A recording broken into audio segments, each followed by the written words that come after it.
Njemci dolaze sa Excel tablicom. Osim kvadrature kuće, kvadrature zemljišta, opremljenosti nekretnine, bazen da ili ne, ima tu i rubrika agent. U ovom poslu, složit ćemo se, povjerenje je number one. Kažu statistike da Njemci sve manje kupuju nekretnina u Hrvatskoj. Kako je kod tebe?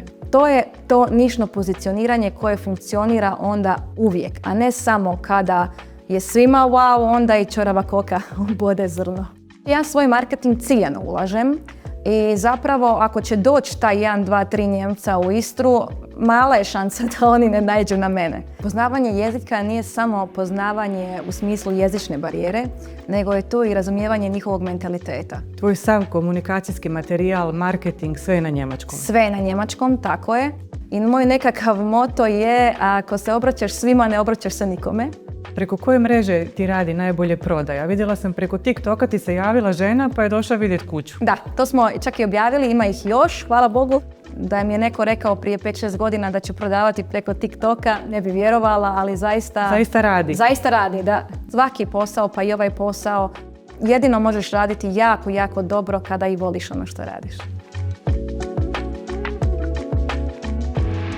Helena Premak vlasnica je agencije za nekretnine Croatian Home sa sjedištem u Poreču. Već 10 godina specijalizirana je isključivo za njemačke kupce koji traže nekretninu u Istri, što je čini jednom od rijetkih agentica s jasno definiranim tržištem i komunikacijom. U poslu je više od 15 godina, a kako sama kaže, nekretnine su odabrale nju. Njemački govori kao da joj je materinji, što njezinim klijentima daje sigurnost i jasnoću u svakom koraku kupoprodaje, od prvog razgovora do upisa vlasništva. No njezina usluga tu ne završava. Kupcima ostaje na raspolaganju još 2 godine nakon kupnje za sva pitanja vezana uz održavanje i funkcioniranje nekretnine. Gradi osoban odnos i povjerenje s kupcima koji često donose životne odluke na daljinu.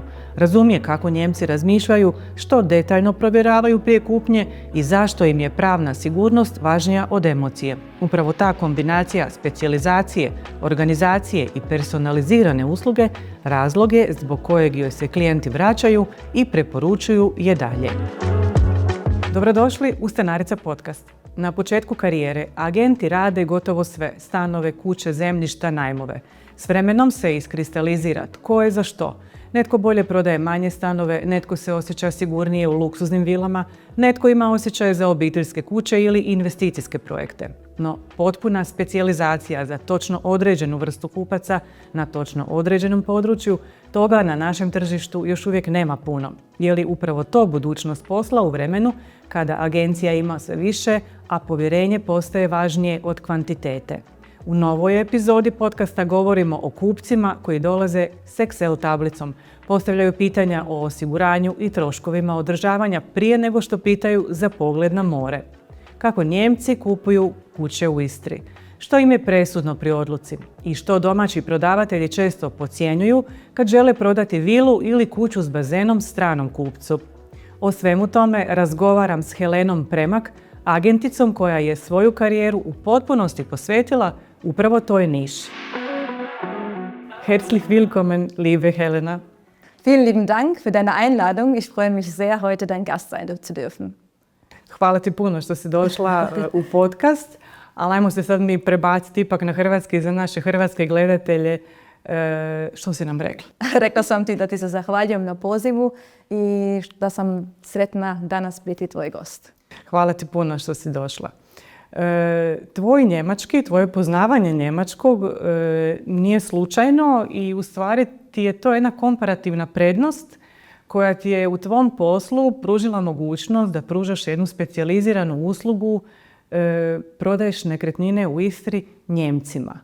Ja moram priznati, kad sam vidjela prvi put tvoje videe na TikToku, ja sam bila uvjerena da je riječ o osobi koja živi i radi u Njemačkoj i prodaje iz Njemačke nekretnine strancima. Međutim, nije tako, nego si ti jedno kratko vrijeme u stvari živjela u Njemačkoj, ali si izbrusila taj njemački i to ti je baš onako jedan ključni alat u poslu, ja bih rekla. Koliko tvojim klijentima znači tvoje poznavanje njemačkog i kako si naučila njemački? Poznavanje jezika nije samo poznavanje u smislu jezične barijere, nego je to i razumijevanje njihovog mentaliteta. Što meni jako pomaže naravno u mom poslu, jer te dvije stvari su nekako ključne da bi klijenta u što kraćem roku razumio. Ipak taj klijent nije tu, pa ne može tek tako doći da si pogleda te nekretnine. Tako da ta kombinacija, neka razumijevanje ne samo jezika, nego i mentaliteta tih ljudi koji tamo žive, što su njihove potrebe, što oni zapravo traže, pitanja ključna koje ja njima postavljam da bi došla u jako kratkom roku do zaključka što im pokazati, gdje ih odvesti, kako naći što brže njihovu željenu nekretninu je zapravo ključ. I nekako je to bilo, nije to bilo samo promišljeno, to je bilo strateško pozicioniranje u mom smislu, u mom slučaju. Njemački ti nije materinji. Nije, Živjela si nije. u Njemačkoj do 12. godine. Da. Nije mi materni, međutim, inače imam afinitet prema jezicima. Tako da osim što pričam njemački, pričam i engleski. Naravno, njemački mnogo više zato što ga koristim svakodnevno i svaki dan baratam tim jezikom, pričam sa klijentima. Tako da jednostavno kad je jezik svaki dan u upotrebi, ti počneš i da razmišljaš na tom jeziku i naravno da ti je to onda puno lakše nego kad jezik ne koristiš. I tebi i njima. I meni i njima, naravno, da. Ali nije tako bilo na početku. Pa nije. Kad sam krenula raditi taj posao, krenula sam ga sa 23 godine. Znači ima tu već nekog vremena. I onda sam radila sve. Znači ja nisam inače iz Istre, došla sam u Istru i krenula sam naravno što prije, što više nekretnina da ulistam, da dobijem.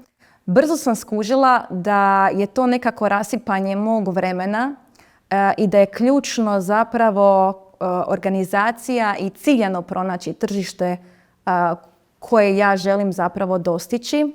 I moj nekakav moto je ako se obraćaš svima, ne obraćaš se nikome. Toga se ja nekako držim, tako da ja i u svojim tim sadašnjim postovima uvijek se obraćam ciljanoj svojoj klijenteli za koju ja zapravo smatram da ja imam upravo nekretnine za njih. Tvoj sav komunikacijski materijal, marketing, sve je na njemačkom? Sve je na njemačkom, tako je. I naglasila bi da danas recimo u Hrvatskoj ima jako puno agenata. Mislim, danas je svako drugo dijete želi postati agent, valjda ne.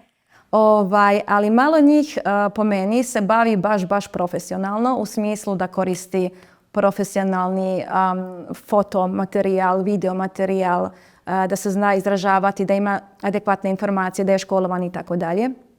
Tako da ja, pošto sam se odlučila za njemačko tržište, smatram i da trebam da komuniciram sve na njemačkom, da nudim kompletan servis na njemačkom jeziku. Znači od onog našeg prvog javljanja do toga da ljude koji su njima kasnije potrebni kada oni kupe te nekretnine, isto tako ih povezujem sa knjigovođom, sa javnim bilježnikom, sa odvjetnikom koji svi barataju njemačkim jezikom jako dobro.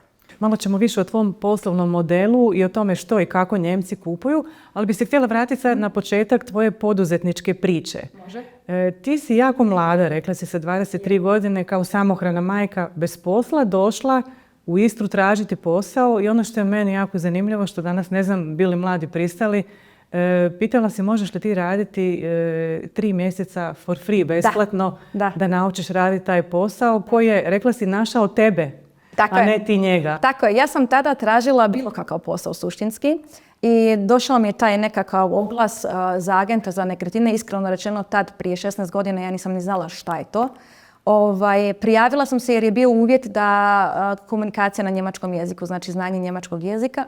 I ja sam taj CV poslala na njemačkom jeziku, snimila i govorni materijal na njemačkom jeziku i ti moji tadašnji poslodavci su me pozvali tada u Pulu na razgovor. I ja kako sam silno željela taj posao, ja sam znala da ja sada nisam iz Istre, ne poznajem okolinu, ne poznajem gradove, mjesta i tako dalje i da će vrlo vjerovatno dati prvenstveni red nekome koji je domaći, zbog poznavanja lokacije. Međutim, tu mi je onda došla ta ideja dok sam ja čekala taj razgovor za posao, rekao ja ću njima ponuditi da ja radim for free. I da mi daju šansu da vide kako ja radim, koliko ja mogu. I oni su mene tada primili i hvala im na tome, evo i ovim putem. I rekli su mi ne, niko za nas nije radio do sada for free, pa nećeš ni ti. Pa lijepo i od njih isto, lijepo gesta, da. Je. Ali si se vrlo brzo dokazala. Je. I zavolila taj posao. Je, zavoljela sam ga jako. Znači, kao što sam rekla, nisam imala nekakav feedback.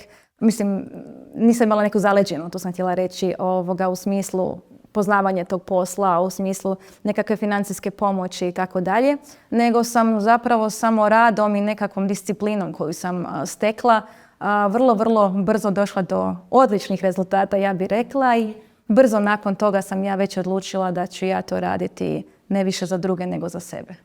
Je li teže ženama u ovom poslu? Je. Na početku. Ja bih rekla na početku je teže zbog autoriteta. Znači u ovom poslu neminovno je jako puno muške populacije i investitori, građevinari i tako dalje. I tako da je onaj prvi dojam dosta onako uvijek nemaju taj autoritet. Ali autoritet stvaraš i ja bih to svakoj ženi preporučila. Znači autoritet ti stvoriš sa svojim znanjem, sa svojim iskustvom i tako dalje. I ja osobno mislim da žene u ovom poslu mogu biti mnogo uspješniji od muškaraca i uvijek nabrajam, to sam tebi bila i rekla kad smo se čule, one 3 ključne stvari koje ja smatram da mi žene prirodno možda imamo, a to su definitivno organizacijske vještine. Mi smo većinom majke i onda se, ako imamo 2, 3 djece, moramo znati organizirati. Druga stvar, imamo jaču emocionalnu inteligenciju, a emocionalna inteligencija u ovom poslu je zaista jako, jako važna, jer što brže ti shvatiš tog svog klijenta, brže će doći do nekog cilja i pronaći traženu nekretninu. A treća stvar je, koja je po meni čak možda i najvažnija, nikad se o njoj ne priča, to je ono poslije prodaje. Očuvanje tih kontakta, održavanje kontakata sa klijentima, jer to održavanje kontakata sa tim klijentima zapravo stvara taj posao za nekakav dulji rok tvog trajanja, ne samo kratkoročno, jeli? Tako da su to neka moja 3 ključna momenta koje su više u korist nas žena, jer nam je to prirodno dano i smatram da tu možemo jako, jako dobro funkcionirati ako izaberemo taj posao. Ne staješ kod prepreka, nego gledaš uvijek gdje možeš i neku prednost iskoristiti. Tako je. Znači, ta prva prepreka je možda i dobra, jer te motivira da se pokažeš, da se dokažeš, da pokažeš koliko možeš i na neki način to bude i motivacija. Odabrala si kao svoju nišu, što je stvarno rijetkost na našem tržištu, Nijemce koji kupuju nekretnine, kuće većinom u Istri. Tako je. Kako si posložila taj svoj poslovni model i s obzirom da radiš većinom sama, 80%, rekla si mi da radiš sama, da si one woman show. Jesam, što ti sve pomaže u poslu? Koji alati da bi ti to sve sama mogla ishendlat u agenciji? Nemaš nikog zaposlenog? Nemam. Imala sam, više nemam. Sad zaista funkcioniram isključivo sama. Naravno, tu su ti naši gadgeti koji mi danas koristimo svi u poslu, ali imam i nekakav blizak tim koji sam si stvorila u zadnjih 15 godina, bliskih vanjskih suradnika koji su meni vrlo, vrlo važni i koji, ne samo što ja imam povjerenje u njih, nego automatski moj klijent, kao što sam rekla, to su vanjski suradnici kao što su javni bilježnik, kao što su odvjetnik, kao što je knjigovođa, koji svi barataju njemačkim jezikom. I sad ja imam dugi niz godina suradnje s tim ljudima, znam kako funkcioniraju, oni znaju kako ja funkcioniram. I samim time što ja to već mogu nuditi svom klijentu, njemu naravno puno znači. I možda je interesantno, na mojoj biznis karti piše da, na njemačkom naravno, ali u smislu provedeno na hrvatski, profitiraj od mog iskustva. Jel? Aha. Da, koristi mene da bi profitirao od mog iskustva. I to je zaista važno jer ti u kratkom roku dobivaš zapravo vrlo, vrlo kvalitetne ljude oko sebe koji su ti ne samo potrebni u momentu kad ti kupiš nekretninu, nego daleko još puno godina iza toga pa do onog momenta kad je budeš možda prodavao. Kažu statistike da Nijemci sve manje kupuju nekretnina u Hrvatskoj. Kako je kod tebe? Kakva je tvoja statistika? Pa to je upravo ta stvar što sam se ja nišno pozicionirala. Znači ja svoj marketing ciljano ulažem i zapravo ako će doći taj 1, 2, 3 Nijemca u Istru, mislim mala je šansa da oni ne naiđu na mene, na reklamu. Tako da evo, to je nekako i moja ideja bila. Jer kad su i dobra i loša vremena da ja radim. Znači ja sam totalna suprotnost onih velikih agencija što smo bile pričale kad si me zvala na ovaj razgovor. Znači, ja sam se baš fokusirala nišno. Znači, sve radim sama, uslugu nudim, kao što si rekla, 2 godine poslije same prodaje, ja sam ti na raspolaganju putem WhatsAppa, putem poziva i tako dalje. To je to nišno pozicioniranje koje funkcionira onda uvijek, a ne samo kada je svima wow, onda i ćorava koka bode zrno, što bi se reklo, jel? A što u stvari traže Nijemci? Kakve nekretnine im prodaješ? Njemci traže trenutno, znači i to se mijenja, naravno nije isto što su tražili prije 15 godina i što traže sad. Uostalom su se i cijene promijenile u Istri kao i svugdje, jel? Trenutno jako aktualno su prizemnice. Znači moram da kažem, da napomenem, znači moja nekakva ciljana skupina je 40 plus generacija, znači 40 plus godina, jel? Tako da najčešće 60 plus čak. I onda je njima ta prizemnica vrlo laka za održavanje. Znači tu je drugi taj faktor. Koliko mene košta ne samo kuća kada je kupim, nego i sve poslije, jel? Održavanje te nekretnine. Garaža im je jako važna, da imaju taj nekakav prostor za odlaganje. Ako nije garaža, onda neko spremište, što isto malo kuća ima. To im je vrlo važno. Parking, Njemci vole svoje automobile. Tako da, evo, to su neke 3 stvari za koje izrazito Njemci obraćaju pozornost. A to su neke kuće srednje i više vrijednosti, luksuzne nekretnine? Da, ja manje više prodajem te nekretnine srednje do više vrijednosti. I kao što si uvodno napomenula, prije 10 godina sam se ja negdje nišno pozicionirala za Njemce, ali ne samo za Njemce, nego nisam se više nudila sve vrste nekretnina, nego sam se isključivo bavila kućama, znači to su gotove kuće najčešće, kuće sa bazenom, kuće koje su ready to move in, što bi se reklo, tako da evo, to je bilo isto tako, uz to što su samo Njemci i tip nekretnine. Znači ne uzimaš bilo kakvu nekretninu? Ne. Kakva ona mora biti da bi je ti uzela u ponudu?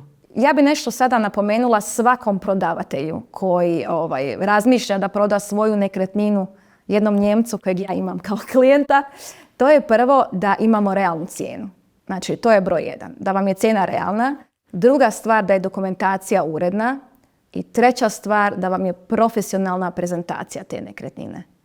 Jer ako te 3 stvari ne štimaju, najčešće je neki problem i onda ljudi zovu, ja ne mogu prodati nekretninu, nešto tu ne odgovara. Ako vam je ovo 3 sve kako treba, onda nekretnina se jako brzo proda. To je sigurno. Da. To se vidi i na tvojim videima isto. Svaka nekretnina je stvarno sređena tip top, ko da imaš homestagericu uz sebe. Kad gledam tvoje videe, to se baš vidi da puno polažeš i u videoprodukciju i u izgled nekretnine u prezentaciju. To je Njemcima važno kad dolaze. I kako ti oni dolaze? Što imaju na svom popisu? Ok, znači Njemci dolaze sa Excel tablicom. To je možda razlika od svih ovih drugih klijenata. To je tipičan Njemac, onako racionalan, sve mora biti napisano, svaka stavka zabilježena. Pa recimo, vrlo, vrlo interesantno je da osim kvadrature kuće, kvadrature zemljišta, opremljenosti nekretnine, bazen da ili ne, ima tu i rubrika agent. Znači, oni vrlo, vrlo paze tko je njima prodao tu nekretninu, da li su informacije relevantne, da li su istinite, kakav je dojam tog agenta prema njima i tako dalje. Tako da ja, evo, kad me kontaktira taj Njemac, najčešće to bude nekim e-mailom, ja inzistiram da mi imamo prvo video poziv ili makar običan call. Da ti čuje glas. Tako je, da mi čuje glas i da zna s kim razgovara i tu je se stvara i ta prva bliskost i povjerenje, jer u ovom poslu, složit ćemo se, povjerenje je number 1. Nitko ne da svoj novac tek tako nekome da raspolaže s njim. Tako da je, evo, to negdje ključno kod mene. Sad da uhvatim priliku pa da pitam što je važnije, predstaviti nekretninu ili nekretnina uvijek u središtu pozornosti ili je važno predstaviti i agenta koji tu nekretninu prodaje upravo zbog tog povjerenja. To su velike životne odluke, veliki novci u pitanju. Kako onda napraviti taj omjer da bude i nekretnina i agent ravnopravno predstavljen u videu, na primjer? Ja imam neko pravilo da je nekretnina primarna, znači, a ne ja. Naravno da je važno da sam ja u videu zbog te autentičnosti. Ako ja hodam kroz taj video, pokazujem mu nekretninu, ta nekretnina postaje stvarnija u očima tog klijenta koji to gleda tamo negdje iz Nürnberga. Tako da zapravo je jako važno prvo naglasiti tu nekretninu šta ja prodajem, koja je svrha tog videa, a druga stvar je naravno taj čovjek koji stoji iza toga preko kojeg ću ja doći do te nekretnine. Tako da oboje su važni, ali ja bih rekla tu je prvo nekretnina pa onda agent. A što Njemci pitaju, a Hrvati ne, recimo, kad kupuju nekretnine?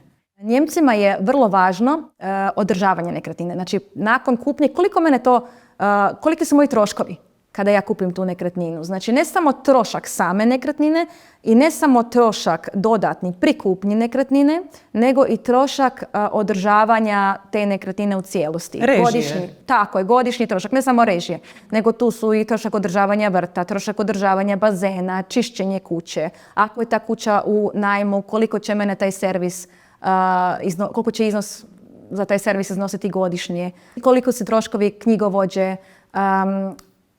Isto tako treća stvar je osiguranje nekretnine. Nekretnina treba da bude osigurana. Koliki je trošak godišnjeg osiguranja? Šta ja sve dobivam u tom osiguranju? Koliko je sigurno područje u kojem se ta nekretnina nalazi? Ta mikrolokacija. Da, jako im je važno recimo da na noge mogu doći do neke male trgovine makar, da imaju nekakav restorančić u blizini, da ne moraju autom. Sad ta udaljenost od mora, to sad i nije toliko, ali ta infrastruktura, ta mikroinfrastruktura u kojoj se nekretnina nalazi, to im je dosta važno. Da, ovo mi je zanimljivo da je to razlika od domaćih kupaca s kojima isto imaš iskustvo, da češće uzimaju i pitaju za osiguranje kuće odmah automatski. Da. A kako reagiraju na poreze i na sva ona davanja koja i oni moraju platiti? Pa oni su naviknuti. Mislim, u Njemačkoj su jako visoki porezi, višli nego kod nas, tako da je kod njih kad im nabrojim poreze koje oni imaju tu da plate, njima je to sasvim ok. Čak su ovdje u Hrvatskoj za vas još super kako je nama u Njemačkoj, tako da to njima nije neka stavka, to je stavka koja se mora platiti i koja se podrazumijeva. Tako da tu nemaju oni nekakav otpor prema plaćanju tih dažbina. A kako kupuju? Gotovinom ili kreditom? Pa ovako, moji klijenti najčešće kupuju, oni dođu u Hrvatsku kao gotovinski kupci, ali uzimaju kredit u Njemačkoj na svoju nekretninu u Njemačkoj, znači hipotekarni kredit na njemačku nekretninu, a u Hrvatsku dolaze kao gotovinski kupci. Znači i to je moguće i to je češće nego da imaju, neku ušteđevinu vlastitu pa dolaze ovdje. Pa ne, zato što Njemac, pogotovo ove nove generacije Njemaca, oni ne troše svoj vlastiti novac da bi kupovali sebi ovdje nekakav luksuz, jer to je njima luksuzno, koliko god, znači bilo koja nekretnina koja je kupljena u inostranstvu je luksuz. Tako da će oni zato prije dignuti neki kredit koji će imati dobre uvjete u njihovim matičnim bankama, pa onda doći u zemlju u kojoj žele kupiti nekretninu kao gotovinski kupci. A zašto kupuju nekretnine u Hrvatskoj? Dolaze tu na odmor pa žele imati nekretninu, kupuju djeci ili kupuju za život? Kakva su ti tu iskustva? Ovako, prvo, Istra je isto tako jedna jako strateški dobra lokacija u smislu da je to autodestinacija za mnoge Njemce. I njima je onda vrlo interesantno jer su cijene niže nego recimo u Španjolskoj, a mogu doći autom. Najčešće kupuju, znači moji kupci konkretno, najčešće kupuju tako da koriste dio godine sami nekretninu, a dio godine ona glavna 2-3 mjeseca u godini iznajme, pa s time otplate onda taj kredit i ta ih nekretnina onda malte ne dođe for free. A sad u zadnje, ja bih rekla od korone, jako puno Njemaca dolazi i sa idejom da se preseli u Hrvatsku. Stvarno, zašto? Da. Šta kažu? Pa nisu zadovoljni sa političkom situacijom u Njemačkoj. Čak ljudi koji imaju dosta novaca strahuju za svoju imovinu i onda im je nekako... Imam jako puno klijenata, sad kad razmislim, imam koji recimo interesantno imaju vilu ili kuću u Istri i u Africi. Evo, da. I onda kad ih pitam zašto, onda mi odgovore zato što kad su išli malo istraživati gdje bi još ostali u Europi, da im se Hrvatska učinila kao najsigurnijom. Znači ta sigurnost lokacije je stvarno naša velika prednost u stvari. Da. Ne samo lokacije, nego sigurnost općenito. Znači mi važemo kao vrlo sigurna država i recimo isto za njih je čudno kada dođu u Istru, sjednu na trg u Poreču, u Puli, na kavu i nema prosača znači na ulici ljudi koji prose i tako dalje. To je njima ono wow i da se osjećaju sigurno da ostave svoju torbicu, da djeca strče okolo po trgu. Da se slobodno igraju. Tako, da se slobodno igraju. To je njima isto jedan jako, jako bitan moment. Koliko ima domaćih kritičara, evo sad da te pitam, je to pitanje koji će reći pa ti agenti, oni će rasprodati svu našu zemlju. Ima i takvih, hvala Bogu da ih ima.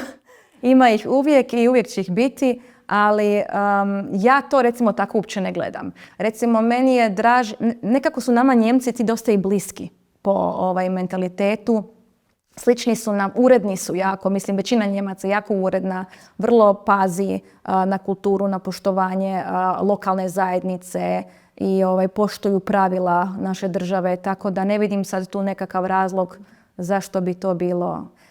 Mislim, razumijem pitanje, razumijem pozadinu toga svega jer su cijene toliko narasle da nažalost jedna nekakva mlada hrvatska obitelj jako teško dođe do nekretnine u Hrvatskoj. Apsolutno da, to razumijem. Ali mislim tu Njemac ne može ništa, jel? Tako da... A što kažu ovi Njemci koji žele baš živjeti u Hrvatskoj? Što te pitaju? Ima li oni neke strahove i sumnje prije nego dolaze ovdje? Jel tebe pitaju kako izgleda život ovdje? Što ih zanima? Pa oni zapravo najčešće godinama dolaze u Hrvatsku na godišnji odmor. I oni vrlo, vrlo dobro poznaju Istru, poznaju lokaciju, jel? I zanimljivo, imaju jako želju da nauče naš jezik. To je za njih jako teško jer slavenski jezik nema nikakve veze sa germanskim. Tako da, ali uredno idu u školu stranog jezika, skidaju si aplikacije, slušaju hrvatski radio doma. Tako da trude se nekako se uklopiti, pa makar znali nekoliko stvari naručiti u restoranu ili odgovoriti teti na blagajni. Ajde sad, ako možemo jedan mali kratki vodič, kako Njemac može kupiti nekretninu u Hrvatskoj? Nabrojao onako nekih 5 ključnih stvari koje mora znati prije nego dođe.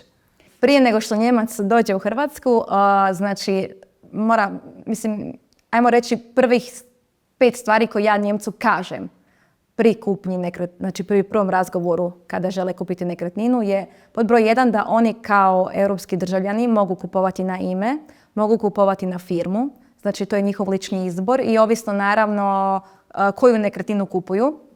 Druga stvar da trebaju OIB, znači trebaju imati hrvatski porezni broj, to nikakav problem nije, to im naš odvjetnik odradi u dan, dva. Treća stvar je za njih jako, jako važna u zadnje vrijeme što kako smo mi ušli u Europsku uniju, odnosno kako smo preuzeli euro, onda je njima to još lakše jer onda mogu imati tu račun u eurima, mogu se koristiti s njim u Njemačkoj, u Hrvatskoj. Četvrta stvar je, koja recimo nije toliko vezana uz nekretninu, ali obzirom na starosnu dob mojih klijenata, to nekakvo osiguranje u smislu zdravstvenog osiguranja. To im je važno. Gdje su klinike, gdje se mogu obratiti, da li postoje privatne klinike u Istri. Ima ih dovoljno tako da je i to nekako riješeno, da su oni opskrbljeni za te slučajeve. I peta stvar je isto mnogima važna, to je da oni kao europski državljani mogu iznajmljivati svoje nekretnine u Hrvatskoj i to na ime. Znači ne moraju imati firmu, nego mogu i na ime kao paušalci iznajmljivati pod vrlo, ja bih rekla, povoljnim uvjetima svoje nekretnine u Hrvatskoj. Znači ulazak u Europsku uniju i u eurozonu je znatno u stvari olakšalo onda tu kupnju. Mnogo im je olakšao jer im je sve sada još nekako bliže. Prije bila ta kuna pa smo morali mijenjati euro u kune pa je tu uvijek bila ta tečajna razlika koja je bila sporna, koji tečaj uzeti i tako dalje. Sad to sve otpada. Im vrlo, vrlo je lako za njih zapravo. I da, možda ne malo važno, ali naš porezni, znači naša porezna pravila neka su jako, jako slična njemačkim. Tako da oni imaju tu, oni uvijek kažu kao da mi prepisujemo od Njemaca naše porezne zakone. Tako da, evo, to je isto zanimljivo. A što je različito? Što im je čudno pa im moraš objašnjavati, ne znam, kada govorimo o kapari, predugovoru, tim nekim procesima kupoprodaje? Pa gledaj, kapara njim nije čudna, kapara postoji u Njemačkoj. Znači neka uzance u Hrvatskoj tih 10% od kupoprodajne vrijednosti nekretnine i s tim se oni slože, oni poštuju pravila u zemlji u kojoj kupuju nekretninu. Isto tako im je taj predugovor nekako logičan, obzirom da su, ja bih rekla 90% kuća koje ja prodajem recimo u najmu. turistički i onda oni ako dođu recimo sad za Uskrs kupiti nekretninu, onda naravno da je ta nekretnina već debelo izrentana za 2026. Stoga onda sklopimo taj predugovor i najčešće preuzimanje nekretnine bude tek na jesen. To im je isto tako. Ali treća stvar koja njima zapravo najveću konfuziju pravi nije ta pravna procedura, nego ta nekakva zavrzlama sa nekretninama u Hrvatskoj. U odnosu da jednu nekretninu ima recimo 155 agencija. I onda svaka agencija piše svoj tekst, piše svoju cijenu. To postaje više onako malo čak i lakrdija. I onda se rađa to nepovjerenje u agenciju, u agenta.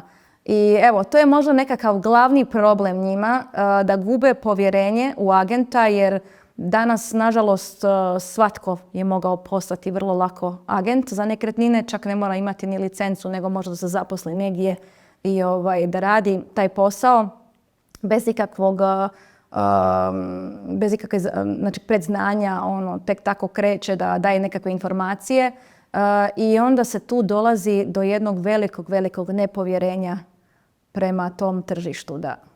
I to im je čudno, onda u stvari ne znaju kome se javiti. Tako je, ne znaju jer u Njemačkoj je to nekako ekskluzivno riješeno. Jedna nekretnina i jedan agent. Taj agent najčešće ima pola godine do godinu dana vremena da tu nekretninu proda. Ako je ne proda, dobiva drugi agent tu mogućnost i tako to ide dalje. Ja mislim da je to jedino rješenje da se to, mislim ja sam prvenstveno za to da se kreće u te ekskluzivne ugovore i da to postane nekakvo uzanca i u Hrvatskoj, da se ugovori, da se kuće vežu ili nekretnine općenito vežu uvijek uz jednog agenta. Misliš da je to budućnost što se tiče tvoje struke? S obzirom da velike agencije rade na principu velikih brojki i nekako mi se čini da je cilj postao što više nekretnina ulistati. A sad šta će biti s njima? Hoće li se neko javiti na telefon ili ne? Klijentu to ostaje nekad i neizvjesno, visiti u zraku. A što onda preostaje evo, malima poput tebe? Kako ti vidiš sebe u budućnosti? Što misliš? Koja je onda prednost ljudi koji rade kao ti one woman show? Pa prednost je sigurno to što su moje informacije provjerene, što su sigurne, što taj klijent zna uvijek s kim razgovara i vrlo lako može kroz moja videa, kroz moj website provjeriti tko sam ja, koliko dugo radim taj posao, imam nekakav dignitet, imam nekakav feedback od mojih i klijenata. Da, isto vrlo važno, mislim to za naglasiti. Recimo ja često puta i šeram svoje reference klijentima. Dam im broj telefona od nekoga koji je već kupio od mene. I oni se čuju međusobno, ja s tim problem nemam. Da sami provjere. Da sami provjere, pa možda bi ja tako odradila kada bi kupovala u Španjolskoj nekretninu. Tako da definitivno moj nekakav cilj je za budućnosti da krenem raditi isključivo na ekskluzivne ugovore. Znači da uopće više ne uzimam nekretnine koje su masovno raspršene, nego koje su ekskluzivno kod mene. Ja ću se zaista potruditi da na najbolji mogući način ih oglasim, napravim dobar videomaterijal, dobar fotomaterijal, jako ih dobro oglasim na portalima i mjestima gdje ja mislim da će doći potencijalni kupac. Svi vole reći da je njihova usluga personalizirana, a što bi ti rekla, po čemu je ta tvoja usluga drukčija od drugih? Pa definitivno, evo što ih ja vodim od početka do kraja, a taj kraj je zapravo 2 godine nakon kupnje, a najčešće još to puno dalje bude. I ja ne znam, evo reci mi ti ako si čula za još jednu agenciju koja to radi. Tako da to je za mene personalizirano. Znači ja sam tu i nakon kupnje, nemam onaj moment kad znaju nama agentima pregovoriti pa vi samo otvorite vrata, uzmete svoj dio i doviđenja. Toga kod mene nema, ja zaista sam i tu dugo nakon kupnje i stojim iza onoga što sam prodala i za svoju uslugu koju sam dala krajnjem klijentu. I druga riječ koju se vole svi trstiti je povjerenje. Mene zanima kako ti gradiš povjerenje na daljinu. S nekim tko je toliko udaljen od tebe, moraš ga uvjeriti i u stvari na neki način privoliti da dođe iz Njemačke, vide tu nekretninu. Kako uspijevaš graditi povjerenje na daljinu? Pa evo sad zadnje 2,5 godine snimam baš jako puno videa.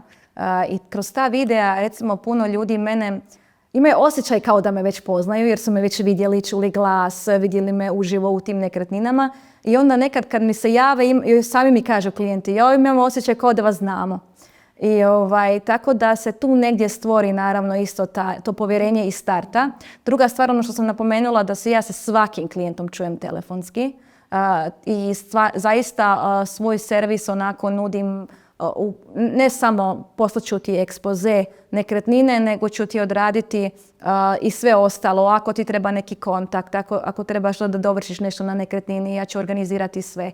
Tu sam im za puno stvari koje oni recimo kao ljudi koji dolaze prvi puta u neku državu da kupe nekretninu, ne bi mogli sami ili bi bilo jako teško doći odmah do kvalitetnih majstora, do kvalitetnih knjigovođa, do kvalitetnih odvjetnika i tako dalje. I to im ja u tom personaliziranom obliku odradim upravo u tom paketu. To je nešto što si sama osmislila, negdje si vidjela to ili neki tvoj možda uzor iz svijeta nekretnina tako radi. Kako si to sve tako postavila na noge? Pa to je iskustvo. Kroz rad vidiš šta je potrebno, šta je klijentima važno. Mislim, ja sad ovo radim skoro 15 godina, tako da je zaista tu veliki broj klijenata prošlo i nakon toliko godina već znaš šta klijent traži, šta klijent voli, koja pitanja postaviti. Ja imam isto jedan jako zanimljiv video koji jako gleda na YouTube-u, a to je video o svim pravnim pitanjima koji su vezani uz kupnju nekretnine u Hrvatskoj. Sa mnom u videu je odvjetnik koji je ne samo odvjetnik nego konzul njemački u Hrvatskoj. I evo možemo ga staviti video ispod ovoga. U opis ćemo staviti u opis. Link.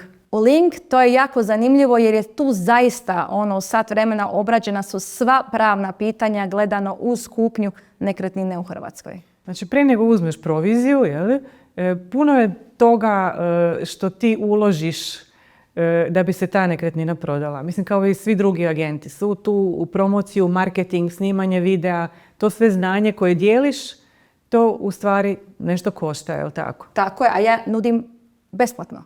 Znači, svaki klijent, ja imam jako puno informativnih videa upravo na njemačkom, znači za Njemce, koje su njima besplatno na raspolaganju na mom YouTube-u, na Instagramu, gdje oni dobivaju sve informacije vezano uz kupnju. I tu je, evo, i to povjerenje, mislim. To je sve uloženo nekako moje znanje, novac, vrijeme, da bi klijent upravo rekao, ok, sa ovom agencijom ja želim surađivati, sa ovom osobom ja želim surađivati, daje mi povjerenje da s njom kupim nekretninu.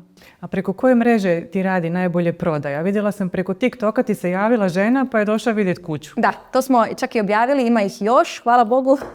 Tako da TikTok je jedna mlada mreža koja meni recimo super funkcionira. Jako su dobri klijenti sa TikToka i to je dinamična veza, mislim. Vrlo brzo se uspostavi kontakt putem onih poruka pa se čujemo i telefonski. Tako da, evo, da mi je neko rekao prije 5-6 godina da ću prodavati preko TikToka, ne bi vjerovala, ali zaista da. Zaista radi. Zaista radi, da. Nema uspjeha bez neuspjeha. Nema. Pa ajde podijeli s nama neki neuspjeh. Sjećaš li se neke greške koju si napravila pa si je skupo platila? Kako ne? To je bila jako skupa greška. Tada sam imala suradnicu i desila se greška. Mislim, nije ni važno čija je greška, greška se desila. Da smo prodali nekretninu za koju smo kupcu rekli da ima podno grijanje. Međutim, to podno grijanje nije postojalo u toj kući. Tako da je kupac kupio i tek kada je uselio se u nekretninu, to je bila ogromna greška. I onda sam ja o svom trošku isfinancirala to podno grijanje i danas sam u kontaktu s tim klijentom. Prodala sam mu nakon toga još jednu nekretninu, tako da evo, to je to povjerenje. Greška se dogodila, ali greška se ispravila. Znači, pouka ove priče je da i kad se nešto dogodi, skoči u vatru, popravi šta možeš. Tako je. Jer reputacija je važnija. Reputacija je važnija od svega ostalog, tako da, evo, mislim, dogodi mi se i da ne uzmem proviziju, dogodi mi se da smanjim proviziju ako osjetim da je potrebno. Ja kažem uvijek klijentu kada me pita, znaju klijenti i pitati pogotovo kada se radi o prodaji, znači prodavatelji, da li može za manju proviziju pa da me počaste tipa večerom. Da ja njima kažem, gle, vi meni platite moju proviziju, a da vi mene ne častite mojim novcima, ja ću vas počastiti tom večerom. Životne situacije i poslovne u kojima se moraš znati postaviti. Tako to je ispočetka priča o poduzetničkom putu, možda i žene, evo možemo i tako to usporediti. Pitala si me bila još u uvodnom našem razgovoru da li smatram ili kako komentiram to da mnogi kažu da je lak novac. Pa nije lak novac u smislu da, evo, kao što sam navela, puno ulažem unaprijed. Znači sva ta videa, sva ta fotomaterijal koji mi rade profesionalni fotografi, videografi mi rade na videima, opisi, stranice koje plaćam. Znači to je sve unaprijed uložen novac bez ikakve dobiti ili zarade. Tako da definitivno nije lak novac ako radiš ovaj posao kako treba. To definitivno. A s obzirom da su to velike životne odluke, tu se nekako izbliži s ljudima na drugčiji način nego neki možda na nekim drugim običnim poslovima. Gdje je ta granica? Kako postavljaš granice između poslovnog i privatnog s klijentima? Dokle ide to druženje i prijateljstvo? Tu sam tanka. Tu najčešće premašimo tu granicu nekako mojom i voljom. Jer toliko bi bude drago što su oni tako sretni i zadovoljni da nemam nekakav način srca ih odbiti, tako da sam već bila i kuma na vjenčanju klijentima i organizirala vjenčanje i vidimo se jako, jako često na nekim večerama, druženjima i tako dalje, ali meni oni na kraju krajeva i prirastu srcu i taj posao je na neki način i moj život, jer nije to samo radiš od 9 do 4, ti radiš i u 6 navečer, i u 7 i u 8 odgovaraš na te poruke, čuješ sa telefonom, tako da je to nekakav životni izvor, bi ja rekla. Da, i evo, za kraj da te pitam, da si ponovo na početku karijere, bili opet radila isti posao ili da dobiješ na lotu, bili nastavila raditi posao agentice za nekretnine? Bi sigurno, s time da budem iskrena, naravno da bi radila još više onda, još nišnije, u smislu samo tih ekskluzivnih ugovora, jer to je nekako nešto što bi mene usrećivalo najviše. Ali posao kao posao? Sigurno, jer ja volim ovaj posao. Ja mislim da svaki posao, pa i ovaj posao, jedino možeš raditi jako, jako dobro kada i voliš ono što radiš. Evo, nema bolje kraja od ovoga. Da. Hvala ti puno što si bila moja gošća i želim ti puno uspjeha i sreće u daljnjem radu. Hvala puno.